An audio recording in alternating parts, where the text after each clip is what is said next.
Having a home birth. If you have had a straightforward pregnancy and both you and the baby are well, you might choose to give birth at home.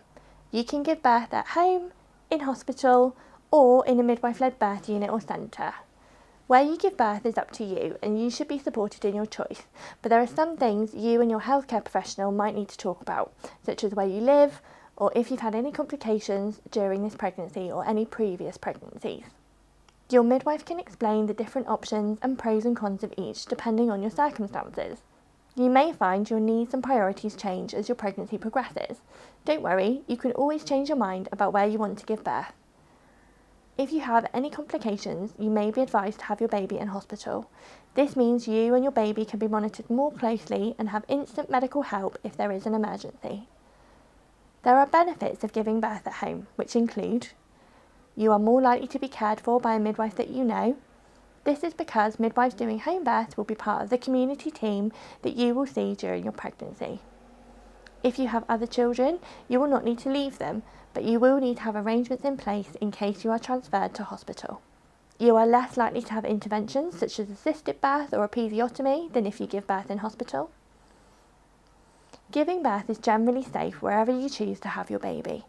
If you're having your first baby, home birth slightly increases the risk of problems for the baby, from 5 in 1,000 for a hospital birth to 9 in 1,000 for a home birth. If you're having your second baby, a planned home birth is just as safe as having your baby in hospital or a midwife-led unit. If you are thinking about having a home birth at the beginning of your pregnancy, mention this at your first appointment. If you decide later you would like to consider a home birth, speak to your midwife as soon as possible, ideally before 36 weeks. They can talk through your options and help you make the necessary arrangements. Your midwife will offer to do a risk assessment to make sure your home is suitable for birth. They will make sure emergency services can access the property and check whether you have enough space for the birth. They may make recommendations to improve safety and access. Your pain relief options at home are similar to a midwife-led unit. You can choose to hire a TENS machine, use a bath or birthing pool, and the midwives will bring gas and air for you to use. If you would like, find out more about different pain relief options in our pain relief series.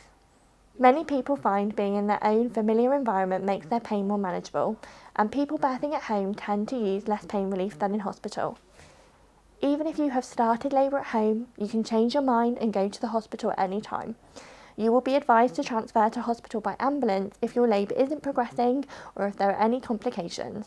If this happens, your midwife will explain your options and discuss why they think you need to be transferred.